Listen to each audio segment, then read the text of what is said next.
નમસ્કાર વિદ્યાર્થી મિત્રો, ગુડ મોર્નિંગ. ફરી અહીંયા પરેશ પુરોહિત યુટ્યુબ ચેનલમાં સર્વે મિત્રોનું હાર્દિક સ્વાગત છે. આપણે જે સોલિડ સ્ટેટ ઘન અવસ્થા ચેપ્ટર ચાલી રહ્યું છે મિત્રો, એમાં એનસીઈઆરટી બુકના ઓલમોસ્ટ ટોપિક બધા પતી ગયા છે અને એક્સરસાઇઝના કેટલા ક્વેશ્ચન કરવાના બાકી છે જે આપણે કરીશું નેક્સ્ટ ક્લાસમાં. પણ એના પહેલા ઘણીવાર આપણને નીટ હોય કે જેડબલ્યુ હોય કે કોઈ પણ એન્ટ્રન્સ એક્ઝામ આપતા હો તો એમાં કેટલાક ક્વેશ્ચન તમને એવા પૂછાય છે કે જેમાં સ્પેશિયલ પ્રકારના આયનીય સ્ફટિકના અલગ અલગ પ્રકારના બંધારણ હોય. આયનીય સ્ફટિક બંધારણ હોય કે જેમાં ઘટકો કઈ રીતે ગોઠવાયેલા હોય છે એના વિશેની કેટલીક બેઝિક માહિતી આપેલી છે, એના વિશે આપણે ચર્ચા કરવાની છે. તો કેટલાક બંધારણ છે જેમાં એક રોક સોલ્ટ પ્રકારનું બંધારણ આવે, સીઝિયમ ક્લોરાઇડ પ્રકારનું બંધારણ આવે, વુડઝાઇટ પ્રકારનું બંધારણ આવે, સ્પાલેરાઇટ પ્રકારનું બંધારણ આવે, ફ્લોરાઇટ પ્રકારના બંધારણ આવે અને એન્ટી ફ્લોરાઇટ પ્રકારના બંધારણ આવે. આ દરેક બંધારણ જેનો આપણે સ્ટડી કરીશું અહીંયા, એ દરેક બંધારણમાં એક તો કયા કયા પ્રકારના બંધારણ ધરાવે છે, એમાં ઘટક કણો ક્યાં ગોઠવાયેલા હોય, એના સવર્ગાંક કેટલા હોય, એના ઉદાહરણ કયા કયા છે, એના વિશે આપણે થોડી ચર્ચા કરવાની છે. એકદમ સિમ્પલ છે, ફટાફટ શીખી જશો તમે. એમાં પહેલું હું તમને એવું કહી દઉં કે આ જે આયનીય સ્ફટિકના બંધારણો છે મિત્રો, ટાઇટલ લખી દઈએ આપણે, આયનીય સ્ફટિકના બંધારણ. આયનીય સ્ફટિકના બંધારણ. તો આ આયનીય સ્ફટિકના બંધારણમાં પહેલા આપણે એવું કહી દઈએ રોક સોલ્ટ પ્રકારનું બંધારણ. રોક સોલ્ટ યાદ રાખજો મિત્રો, આ સૌથી વધારે પૂછવામાં એમસીક્યુ માં રોક સોલ્ટ પ્રકારનું બંધારણ પૂછાય છે. રોક સોલ્ટ પ્રકારનું બંધારણ NaCl પ્રકારનું બંધારણ કહી શકાય મિત્રો. NaCl પ્રકારનું. તો આપણને કદાચ એવો ક્વેશ્ચન પૂછાય કે NaCl પ્રકારનું બંધારણ શું હોય, રોક સોલ્ટ પ્રકારનું બંધારણ શું હોય, તો એ આપણે જે નીચે ડિસ્કસ કરવા જઈ રહ્યા છીએ. હા, એમાં Na અને Cl બંનેના પ્રમાણ સરખા છે એટલે એને AB પ્રકારનું બંધારણ પણ કહી શકાય મિત્રો. કેવું? AB પ્રકારનું બંધારણ. તો રોક સોલ્ટ બંધારણ એ પહેલું તમને એવું કીધું કે રોક સોલ્ટ બંધારણ એ FCC પ્રકારનું સ્ટ્રક્ચર ધરાવે છે. આપણે ભણી ગયેલા છીએ ફેસ સેન્ટર્ડ ક્યુબ, ફલક કેન્દ્રિત એકમ કોષ, જેમાં ઘટક કણો ખૂણા પર અને દરેક ફલકના મધ્યમાં ગોઠવાયેલા હોય એને FCC બંધારણ કહે છે. ખૂણા પર અને દરેક ફલકના મધ્યમાં ગોઠવાયેલા હોય એને કયું બંધારણ કહેવાય? FCC બંધારણ કહેવાય. જો FCC બંધારણ હોય તો યાદ રાખી શકીએ આપણે કે એનો Z બરાબર કેટલો થાય મિત્રો? સાહેબ, જ્યારે જ્યારે પણ FCC બંધારણ આવશે ત્યારે હંમેશા યાદ રાખવાનું કે એનો Z બરાબર કેટલો લેવાનો છે? 4. હવે આમાં શું હોય કે જ્યારે તમને NaCl પ્રકારનું બંધારણ આવે તો આ NaCl પ્રકારના બંધારણમાં આપણે એવું વિચારી શકીએ કે આપણી પાસે NaCl પ્રકારનું બંધારણ હોય તો એમાં Na પ્લસ આયન હાજર હશે, એમાં Cl માઈનસ આયન હાજર હશે, એવું કહેવાય. પણ આપણે મેન યાદ રાખવાનું છે કે આમાં Na પ્લસ આયન ક્યાં હાજર હોય મિત્રો અને Cl માઈનસ આયન ક્યાં હાજર હોય. તો યાદ રાખજો, જ્યારે જ્યારે પણ રોક સોલ્ટ પ્રકારનું બંધારણ હોય એ વખતે Na પ્લસ A દરેક અષ્ટફલકીય છિદ્રમાં હાજર હોય. દરેક અષ્ટફલકીય છિદ્રમાં હાજર હોય અને જે આપણો Cl માઈનસ છે, આપણો જે Cl માઈનસ છે એ FCC બંધારણમાં ગોઠવાયેલો હોય. તો પ્રશ્ન એ થાય ને કે FCC બંધારણ એટલે શું થાય? તો આપણે FCC બંધારણમાં ભણ્યા છીએ કે FCC બંધારણમાં ઘટક કણો ક્યાં ક્યાં ગોઠવાયેલા હોય? તો ખૂણા પર અને ફલકના મધ્યમાં. તો અહીંયા લખી શકાય કે FCC બંધારણ એટલે ખૂણા પર તથા ફલકના મધ્યમાં ગોઠવાયેલા હોય. ફરી કહું છું મિત્રો, યાદ રાખજો કે રોક સોલ્ટ એટલે FCC પ્રકારનું બંધારણ આવશે, એના Z બરાબર 4 આવે, એમાં દરેક Na પ્લસ અષ્ટફલકીય છિદ્રમાં ગોઠવાયેલો હોય, Cl માઈનસ FCC બંધારણમાં ગોઠવાયેલો હોય. હવે પ્રશ્ન એ થાય અષ્ટફલકીય છિદ્ર ક્યાં હોય? તો આપણે ઓલરેડી ભણી ચૂક્યા છીએ. યાદ કરો કે કોઈ પણ એકમ કોષમાં સ્પેશિયલી FCC માં આપણે ભણાયું તો FCC માં અષ્ટફલકીય છિદ્રો ક્યાં બને છે? તો એક સેન્ટરમાં બનતું હતું, એકમ કોષના મધ્યમાં. અને બાકીના જે અષ્ટફલકીય છિદ્રો બને છે એ દરેક ધારના મધ્યમાં બને છે. દરેક ધારના મધ્યમાં. એટલે આપણે એક સિમ્પલ ધારો કે આનું સ્ટ્રક્ચર દોરવાનો ટ્રાય કરીએ તો સ્ટ્રક્ચર દોરવાનો ટ્રાય કરીએ તો આ પ્રકારે વિચારી શકાય મિત્રો. કે એક્ઝામ્પલ તરીકે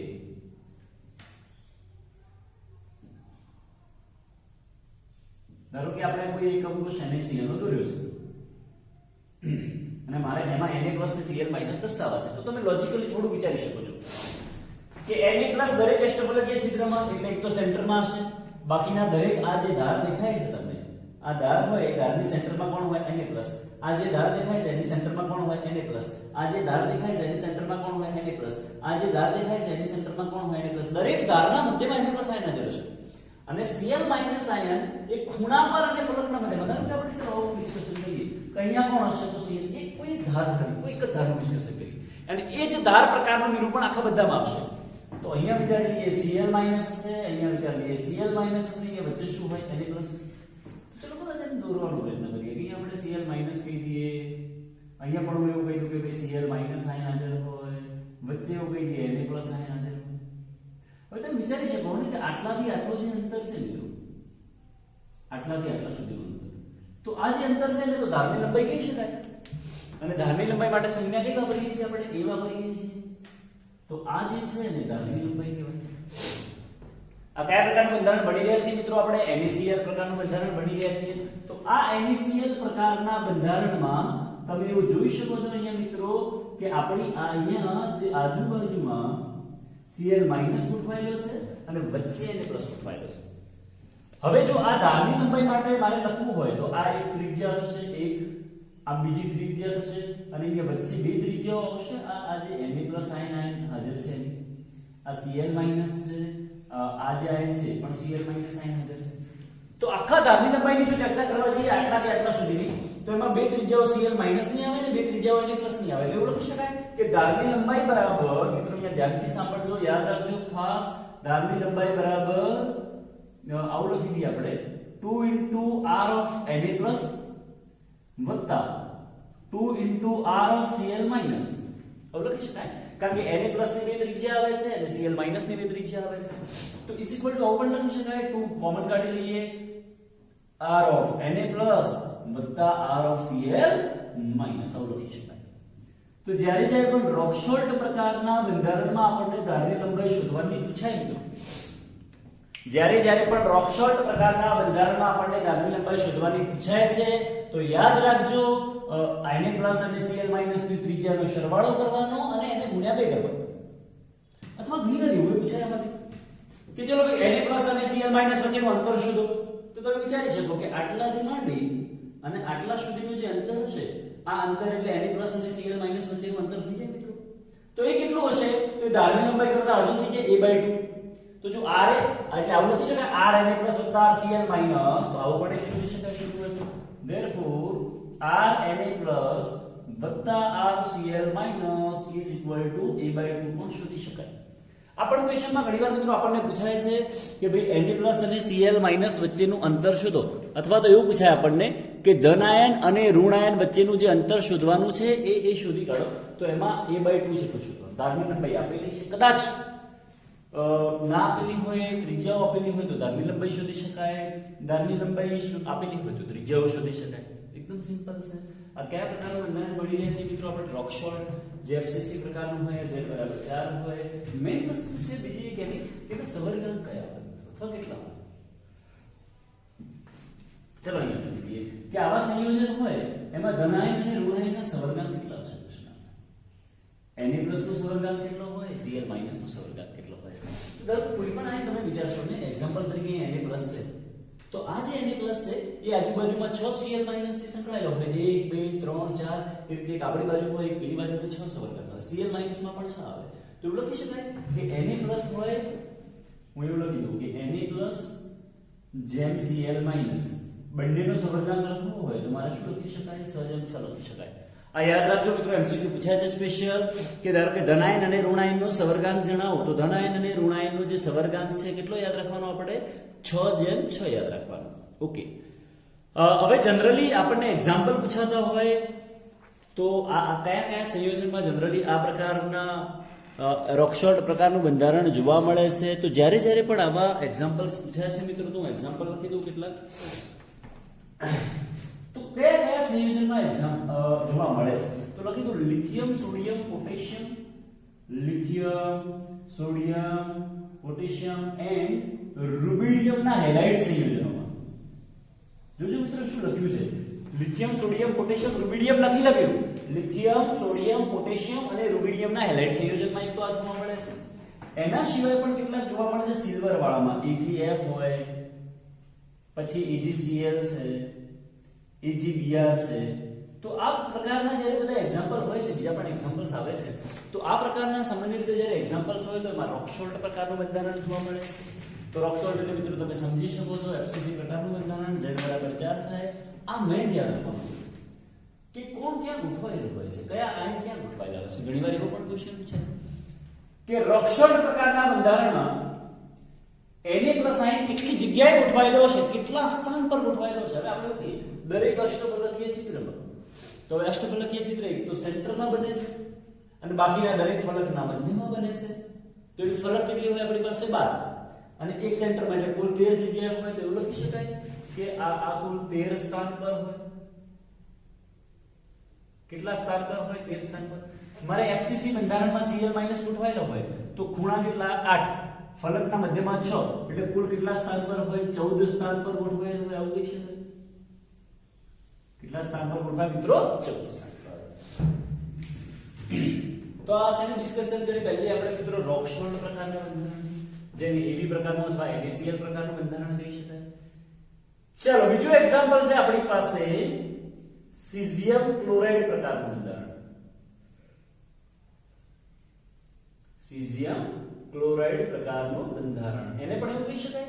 AB પ્રકારનું બંધારણ કેવું હોય તો કહેવાય, કારણ કે એમાં CS અને Cl ની સંખ્યા સમાન છે, 1:1 છે, તેને પણ AB પ્રકારનું બંધારણ કેવું હોય તો કહી શકાય. હવે આમાં ચર્ચા કરીએ તો આપણે CsCl એ BCC પ્રકારનું બંધારણ ધરાવે છે. યાદ રાખજો મિત્રો, CsCl સીઝિયમ ક્લોરાઇડ એ BCC પ્રકારનું બંધારણ ધરાવે છે. તો આપણે વિચારી શકીએ કે જો સીઝિયમ ક્લોરાઇડ એ BCC પ્રકારનું બંધારણ ધરાવતો હોય તો ઘટક કણો ક્યાં ગોઠવાયેલા હશે? તો ખૂણા પર હોય અને એકમ કોષના મધ્યમાં હોય. ક્યાં ક્યાં હોય? ખૂણા પર હોય અને એકમ કોષના મધ્યમાં હોય. એ સમજણ પડે આપણને. હા, એના માટે Z બરાબર કેટલો હશે? જેવો Z આપણને પૂછાય ફટાફટ ખબર પડી જાય કે Z બરાબર 2 હોય. પણ નહીં મિત્રો, અહીંયા યાદ રાખવાનું છે. ભલે આપણને ખબર છે કે ભાઈ સીઝિયમ ક્લોરાઇડ એ કયા પ્રકારનું બંધારણ કીધું આપણે? તો સીઝિયમ ક્લોરાઇડ એ BCC પ્રકારનું બંધારણ કીધું છે. અને જ્યારે પણ BCC પ્રકારનું બંધારણ હોય તો આપણને સમજણ છે કે BCC પ્રકારના બંધારણમાં Z બરાબર 2 હોય. પણ યાદ રાખજો મિત્રો કે જ્યારે પણ સીઝિયમ ક્લોરાઇડ પ્રકારનું બંધારણ લખેલું હોય સ્પેશિયલ, તો સીઝિયમ ક્લોરાઇડ પ્રકારના બંધારણમાં Z બરાબર 1 લેવો. આ યાદ રાખજો ખાસ. જ્યારે પણ સીઝિયમ ક્લોરાઇડ પ્રકારનું બંધારણ હોય ત્યારે હંમેશા યાદ રાખજો કે Z બરાબર 1 લેવામાં આવે છે. આ ઇમ્પોર્ટન્ટ વસ્તુ છે. હવે સીઝિયમ ક્લોરાઇડ હોય આપણી પાસે તો એમાં બે પ્રકારના આયન હોય, સીઝિયમ પ્લસ પણ છે અને Cl માઈનસ પણ છે. ઓકે, તો સીઝિયમ પ્લસ છે એ દરેક ખૂણા પર ગોઠવાયેલો છે અને આ Cl માઈનસ છે એ એકમ કોષના મધ્યમાં ગોઠવાય છે. એકમ કોષના મધ્યમાં ગોઠવાય છે. આવું લખી દઈએ આપણે. હવે ખૂણા કેટલા હોય? 8. એનો મતલબ કે આ 8 સ્થાન પર ગોઠવાશે અને આ કેટલા સ્થાન પર ગોઠવાશે? એક સ્થાન પર ગોઠવાયું કહી શકાય. કેવું હોય? ફરીથી કહું છું મિત્રો તમને, સીઝિયમ ક્લોરાઇડ પ્રકારનું જ્યારે પણ બંધારણ હોય એ BCC પ્રકારનું બંધારણ હશે. પણ તમે યાદ રાખજો કે એના માટે Z બરાબર આપણે 1 લેવાનો છે. Z બરાબર કેટલો લેવાનો છે? આનું સિમ્પલ રિપ્રેઝન્ટેશન કરીએ આપણે. ઓકે, તો કઈ રીતે કરી શકાય? જો તો ધારો કે એક્ઝામ્પલ તરીકે આપણે લઈએ આ એકમ કોષ આપણે દોર્યો છે. તો આ એકમ કોષમાં તમે એવું વિચારી શકો કે દરેક ખૂણા પર આપણે એવું કીધું કે ભાઈ દરેક ખૂણા પર કોણ હોય? તો સીઝિયમ પ્લસ હોય. અહીંયા કોણ હશે? સીઝિયમ પ્લસ આયન હાજર હોય. પછી એકમ કોષના મધ્યમાં હા બીજું કે ધારો કે આને થોડું મોટું દોરીએ આપણે. આ સીઝિયમ પ્લસ આયન હાજર હશે, અહીંયા સીઝિયમ પ્લસ આયન હાજર હશે, અહીંયા સીઝિયમ પ્લસ આયન હાજર હશે, અહીંયા સીઝિયમ પ્લસ આયન હાજર હશે. એ જ રીતે પાછળ હશે. પણ સેન્ટરમાં તમે જોશો ને મિત્રો તો સેન્ટરમાં Cl માઈનસ આયન હાજર છે અને આ વચ્ચેનો જે સેન્ટરનો Cl માઈનસ આયન હાજર છે એ દરેક સીઝિયમ પ્લસ સાથે જોડાયેલો છે. દરેક ખૂણાના સીઝિયમ પ્લસ સાથે, એટલે એનો સવર્ગાંક કેટલો થાય? 8 થાય. તો અમે જ્યારે સવર્ગાંકની ચર્ચા થશે મિત્રો તો યાદ રાખજો કે એનો જે સવર્ગાંક હોય ને એ સવર્ગાંક ઇઝ ઇક્વલ ટુ બંનેનો 8/8 આવે. સીઝિયમ પ્લસ નો પણ 8 આવશે અને Cl માઈનસ નો પણ 8 આવે. આપણે યાદ રાખજો એમસીક્યુ માટે ઇમ્પોર્ટન્ટ. બીજું, હવે જ્યારે તમે અહીંથી અહીંયા સુધીનું માપ લેશો મિત્રો ધારો કે આમ અહીંયા પણ પાછળ જોડાયેલો હશે, મતલબ એક સીજીએમ પ્લસ હશે. અહીંથી અહીંયા સુધીનું માપ જોશો તમે, અંતઃવિકર્ણ આપણે ભણતા તો યાદ હોય તો અંતઃવિકર્ણ. અંતઃવિકર્ણ એટલે આ ઉપરનો ખૂણો હોય તો એનાથી એક્ઝેક્ટ સામે નીચેનો ખૂણો જેને અંતઃવિકર્ણ કહેવાય. હવે આ ખૂણા પર સીજીએમ પ્લસ છે, પેલા ખૂણા પર સીજીએમ પ્લસ છે, સેન્ટરમાં સીએલ માઈનસ છે, તો એ આખું જે અંતર છે એ અંતઃવિકર્ણનું માપ. તો અંતઃવિકર્ણનું માપ એવું થાય √3a, આવું આપણે ભણ્યા હતા. તો આખું જે માપ છે એ √3a બરાબર, એમાં કેટલી ત્રિજ્યાઓ આવે?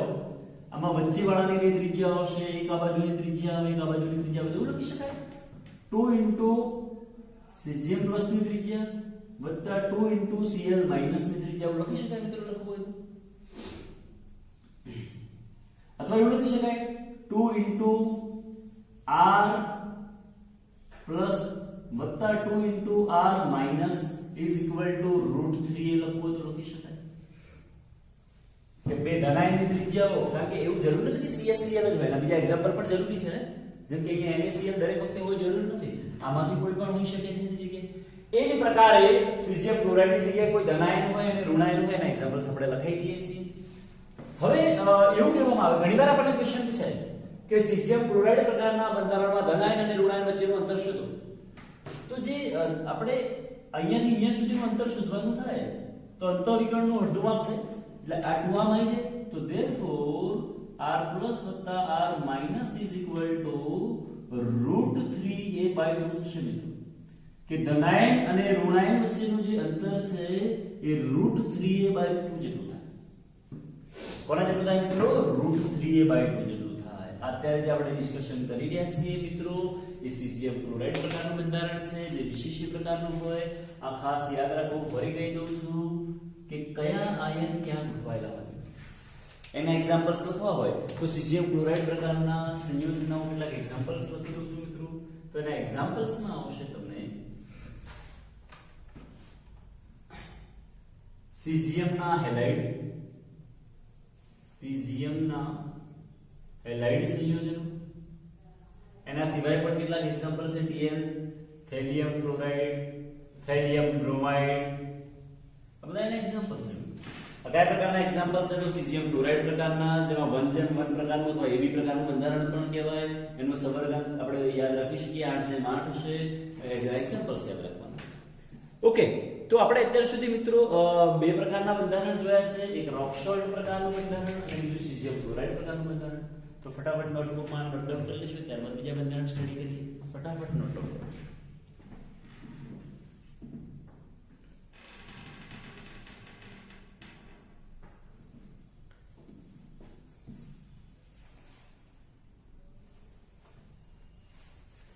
ઓકે,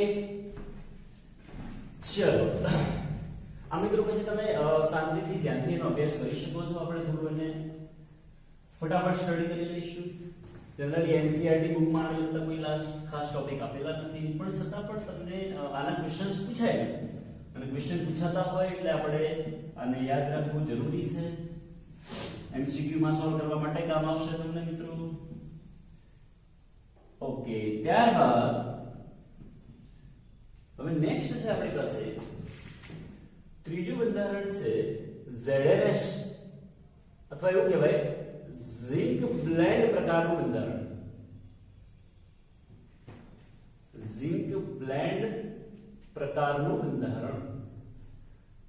હું આને એમસીક્યુ પર્પસ માટે થોડું વધારે આઈડિયા જે બાકી ભણ્યા છીએ આપણે બે, એના કરતા આ એમસીક્યુ પર્પસ માટે સામાન્ય રીતે વધારે પૂછાતું હોય છે. તો ZnH પ્રકારના બંધારણમાં, અથવા એને ઉપર કહી શકાય AB પ્રકારનું બંધારણ, કે પેલા જેવું છે. Zn અને S ની સંખ્યા સરખી છે એટલે કયા પ્રકારનું કહી શકાય? AB પ્રકારનું બંધારણ કહેવાય. આ બંધારણ જે છે એ CCP પ્રકારનું હોય. હવે તમે વિચારી શકો કે જો કોઈ બંધારણ CCP પ્રકારનું હોય તો એના માટે હંમેશા યાદ રાખવાનું કે Z બરાબર કેટલા હોય? 4 હોય. FCC હોય કે CCP હોય, બંને માટે Z બરાબર કેટલા આવશે? 4 આવશે. ઓકે, હવે પ્રશ્ન છે કે જ્યારે ZnH પ્રકારનું બંધારણ હોય તો એમાં Zn2 પ્લસ આયન ક્યાં ગોઠવાયેલા હોય અને H2 માઈનસ આયન ક્યાં ગોઠવાયેલા હોય? ZnH પ્રકારના બંધારણમાં Zn2 પ્લસ આયન ક્યાં ગોઠવાયેલા હોય અને H2 માઇનસ ક્યાં ગોઠવાયેલા હોય. બિલકુલ ધ્યાનથી યાદ રાખજો મિત્રો, very very very very most IMP વાક્ય છે આજે લખીએ છીએ આપણે. એમાં H2 માઇનસ એ CCP બંધારણમાં ગોઠવાયેલા હોય. CCP બંધારણમાં ગોઠવાયેલા હોય એનો મતલબ એવો થાય કે આ જે બંધારણ છે, આ જે H2 માઇનસ છે એ ખૂણા પર હોય અને વત્તા ફલકના મધ્યમાં હોય. ખૂણા પર હોય અને ફલકના મધ્યમાં હોય એનો મતલબ થાય કે CCP બંધારણમાં ગોઠવાયેલા છે. પણ આપણો જે Zn2 છે એ એવું કહેવામાં આવે છે કે એકાંતરે ચતુષ્ફલકીય છિદ્રમાં ગોઠવાયેલો. એકાંતરે ચતુષ્ફલકીય છિદ્રમાં ગોઠવાયેલો, અથવા બીજું લખી દઈએ કે 50% ચતુષ્ફલકીય છિદ્ર એટલે કે ટેટ્રાહેડ્રલ વોઇડમાં ગોઠવાયેલો 50%.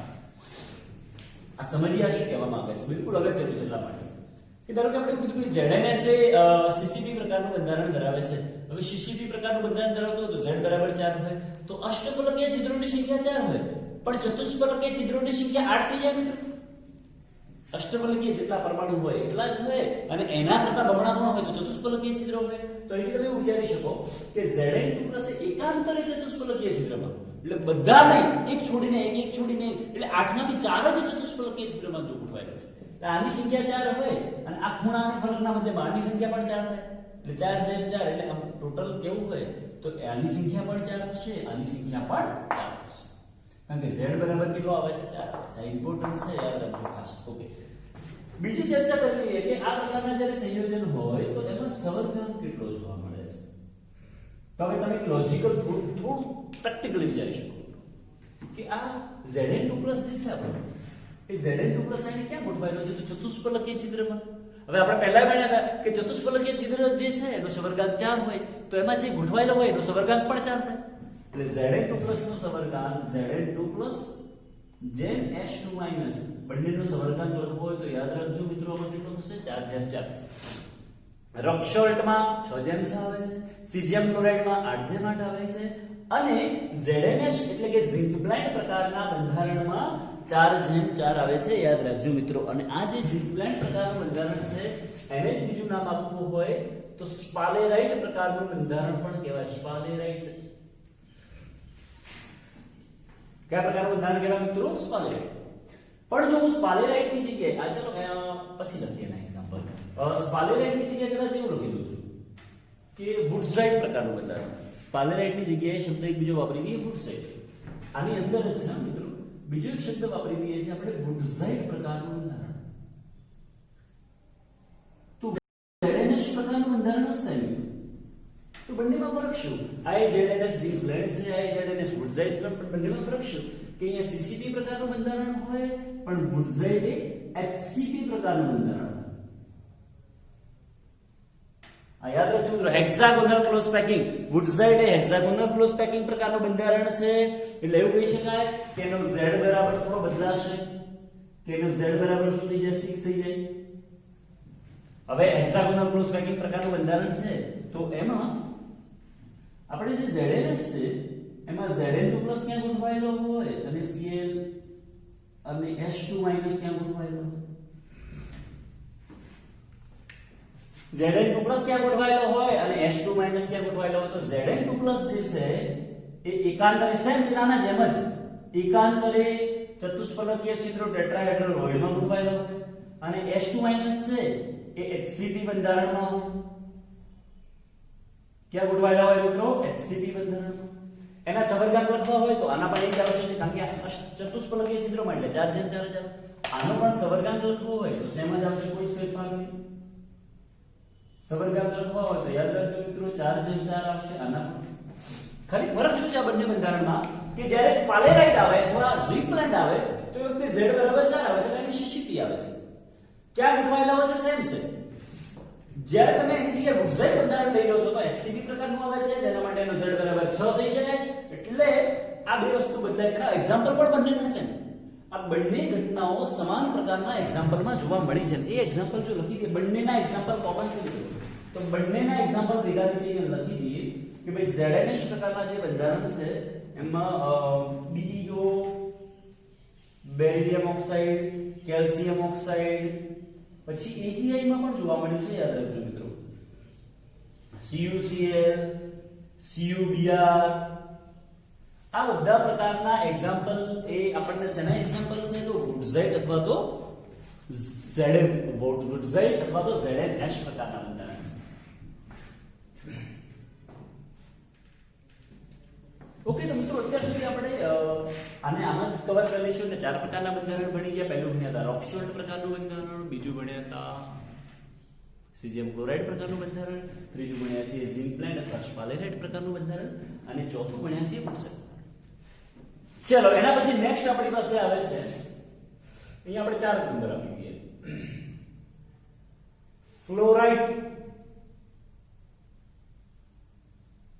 ફ્લોરાઇડ પ્રકારનું બંધારણ અને આ ફ્લોરાઇડ બંધારણ માટે મારે કેવું હોય તો એવું પણ કહી શકાય AB2 પ્રકારનું બંધારણ અને મારે કેવું હોય ને મિત્રો તો એવું લખી દઉં AB2 પ્રકારનું બંધારણ અથવા એનું એક એક્ઝામ્પલ લખી દઉં ને તો થોડું સમજણ પડે આપણને CaF2 પ્રકારનું બંધારણ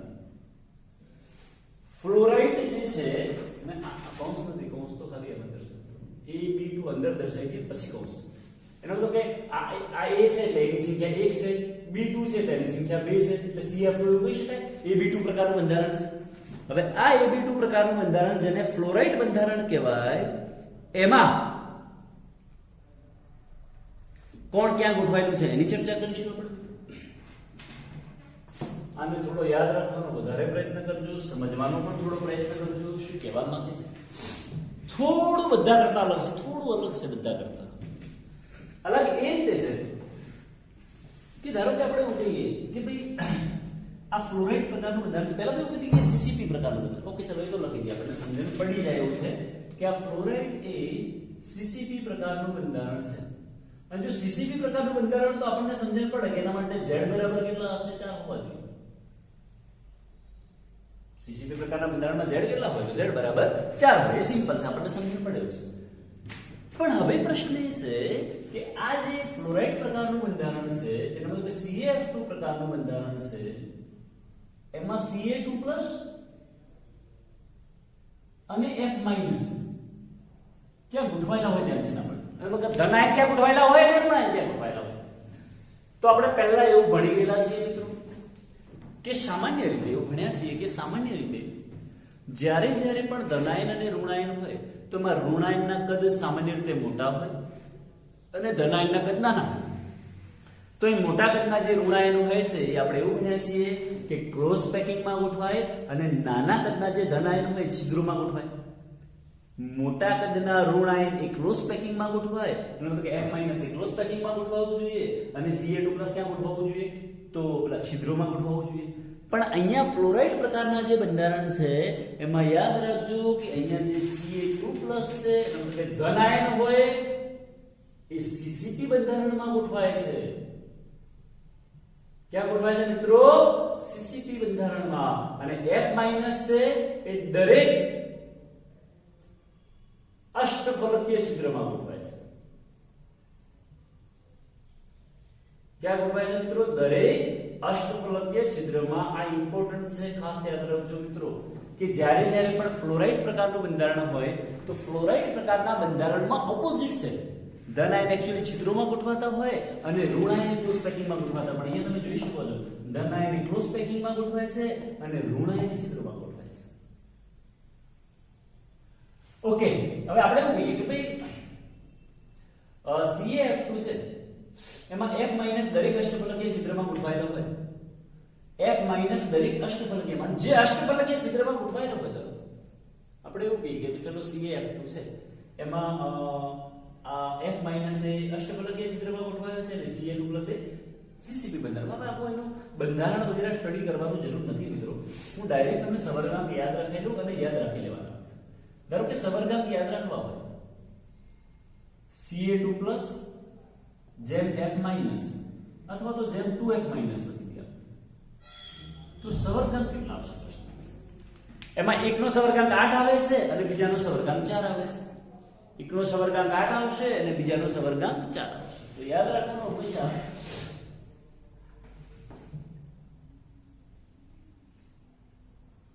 જેની સંખ્યા એક હશે, આપણે યાદ રાખવા માટે બાકીનું બંધારણ સમજી શકાય છે મિત્રો, પણ આપણે બંધારણ સમજવાની કોઈ જરૂર નથી. જેની સંખ્યા એક હશે એનો સવર્ગાંક 8 યાદ રાખવાનો, જેની સંખ્યા 2 હોય એનો સવર્ગાંક અડધો કરવાનો 4. જેની સંખ્યા 1 હોય એનો સવર્ગાંક યાદ રાખવાનો તમારે કેટલો 8, અને જેની સંખ્યા 2 હોય એનો સવર્ગાંક યાદ રાખવાનો 4. સમજણ પડે શું કહું છું મિત્રો? અહીંયા સવર્ગાંક ધારો કે Ca2+ માટે યાદ રાખવાનો થાય તો Ca2+ નો સવર્ગાંક કેટલો થશે અને F- નો સવર્ગાંક કેટલો? તો જેની સંખ્યા 1 હોય એનો 8 યાદ રાખવાનો, જેની સંખ્યા 2 હોય એનો અડધો કરી નાખવાનો એટલે 4 યાદ રાખવાનો. તો CaF2 માં Ca2+ નો સવર્ગાંક કેટલો અને F- નો સવર્ગાંક કેટલો? આમ વિચારવા જાવ તમે તો એવું કરી નાખીએ આપણે કે અહીંયા વિચારીએ કે આપણે ચલો કે સીસીપી બંધારણમાં Ca2+ ગોઠવાયેલા છે, તો હવે સીસીપી બંધારણમાં ગોઠવાયેલા હોય પેલા અષ્ટફલકીય છિદ્રમાં નહીં, સોરી મિત્રો, હા અષ્ટફલકીય અહીંયા આપણે ભૂલ કરી નાખી છે કે અહીંયા અષ્ટફલકીય છિદ્રોની દરેક ચતુષ્ફલકીય છિદ્રોમાં છે. અહીંયા શેમાં ગોઠવાયેલા છે મિત્રો? દરેક ચતુષ્ફલકીય છિદ્રોમાં. અષ્ટફલકીયમાં નહીં, દરેક ચતુષ્ફલકીયમાં છે. ફરી યાદ રાખજો Ca2+ એ સીસીપી બંધારણમાં છે અને F- એ દરેક ચતુષ્ફલકીય છિદ્રમાં. ફરી કહું છું, યાદ રાખજો દરેક ચતુષ્ફલકીય છિદ્રમાં. હવે આપણે યાદ કેવી રીતે રાખ્યું કે જેની સંખ્યા 1 હોય એનો સવર્ગાંક 8 યાદ રાખવાનો, જેની સંખ્યા 2 હોય એનો સવર્ગાંક 4 યાદ રાખવાનો. એ ક્યાંથી સંખ્યા ખબર પડી? આ Ca ની સંખ્યા 1 છે, F2 ની સંખ્યા 2 છે. અથવા બીજી રીતે યાદ રાખવું હોય કદાચ તો આમ પણ યાદ રહી જાય કે આ સીસીપી બંધારણમાં ગોઠવાયેલું છે, આ ચતુષ્ફલકીય છિદ્રમાં ગોઠવાયેલું છે. હવે ચતુષ્ફલકીય છિદ્રમાં જે ગોઠવાયેલું સવર્ગાંક કેટલો હોય? 4 જ હોય, ફિક્સ છે. જે ચતુષ્ફલકીય છિદ્રમાં ગોઠવાયેલું હોય એનો સવર્ગાંક હંમેશા 4 જ હોય. તો આ F- નો સવર્ગાંક 4 થાય તો પેલાનો કેટલો કરી દેવાનો? 8. ફ્લોરાઇડ પ્રકારના બંધારણમાં એકનો સવર્ગાંક 8 થશે, બીજાનો સવર્ગાંક 4 થાય. હવે આપણે નક્કી કરવાનું છે કે કોનો 8 થશે અને કોનો 4 થાય. તો જે ચતુષ્ફલકીય છિદ્રમાં ગોઠવાયેલું હોય F- તો એનો 4 થાય અને Ca2+ તો એનો 8 થાય. અથવા જેની સંખ્યા 1 હોય 8 અને 2 હોય 4 થશે. આ એક્ઝામ્પલ્સ લખવા હોય ધારો કે કેટલાક એક્ઝામ્પલ લખી દઈએ કે કયા એક્ઝામ્પલ્સ આવશે.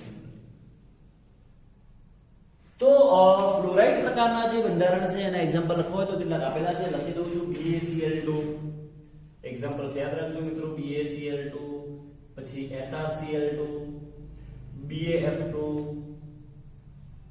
આ વગેરે એના એક્ઝામ્પલ છે મિત્રો, એને યાદ રાખી શકાય. ચલો એના પછી નેક્સ્ટ આપણી પાસે પાંચમું છે એન્ટી ફ્લોરાઇડ પ્રકારનું બંધારણ. એન્ટી ફ્લોરાઇડ પ્રકારનું બંધારણ, અથવા એને મારે લખવું હોય તો A2B પ્રકારનું બંધારણ પણ લઈ શકાય. અને એના એક્ઝામ્પલમાં હું લખું તો Na2O લખવું હોય તો લખી શકાય છે. A2B, Na2 અને O કયું લખી શકાય મિત્રો? Na2O પ્રકારનું બંધારણ લખવું હોય તો લખી શકાય છે. અને આ એન્ટી ફ્લોરાઇડ પ્રકારના બંધારણમાં સીસીપી પ્રકારની રચના જોવા મળે છે. હવે સીસીપી પ્રકારની રચના હોય એટલે Z બરાબર ખબર પડી જાય આપણને 4 હશે. સીસીપી પ્રકારનું બંધારણ હોય તો Z બરાબર કેટલા હોય? 4. નંબર 2 કે એમાં જે Na2O હોય, ધારો કે આપણી પાસે Na2O છે, તો આ Na2O માં Na+ ક્યાં ગોઠવાયેલા હશે અને ઓક્સિજન 2- ક્યાં ગોઠવાયેલા હશે. તો આપણે જે ઉપર એવું ભણ્યા છે કે ધન આયન એ સીસીપી બંધારણમાં છે ને ઋણ આયન એ દરેક ચતુષ્ફલકીય છિદ્રમાં છે, જે થોડું ઉલટું છે. પણ અહીંયા જે આપણો ઋણ આયન હોય એ સીસીપી બંધારણમાં હશે, ઋણ આયન સીસીપી બંધારણમાં હોય, અને ધન આયન એ દરેક ટેટ્રાહેડ્રલ વોઇડ માં હોય. એનો મતલબ એવું થાય કે દરેક ચતુષ્ફલકીય છિદ્રમાં હોય. ક્યાં હોય? દરેક ચતુષ્ફલકીય છિદ્રમાં. ઓકે, આ યાદ રાખવાનું તમારે. બીજી ચર્ચા કરી નાખી કે ને સવર્ગાંક. તો ચલો સવર્ગાંકની વાત કરીએ આપણે તો આપણે પહેલા યાદ રખાયું છે જેની સંખ્યા 1 હોય એનો સવર્ગાંક 8. ધારો કે આપણી પાસે Na2O છે તો એમાં મારે Na+ જેમ ઓક્સિજન 2- આની સંખ્યા કેટલી થાય? ખાલી 2 થાય. તો જેની સંખ્યા, અહીંથી સંખ્યા ખબર પડે આપણને, આ બે સંખ્યા છે, આ એક છે. જેની સંખ્યા 2 હોય એનો સવર્ગાંક 4 જેની સંખ્યા 1 હોય એનો સવર્ગાંક 8 એવું લખી શકાય. આનો સવર્ગાંક બરાબર 4 જેમ 8 થશે.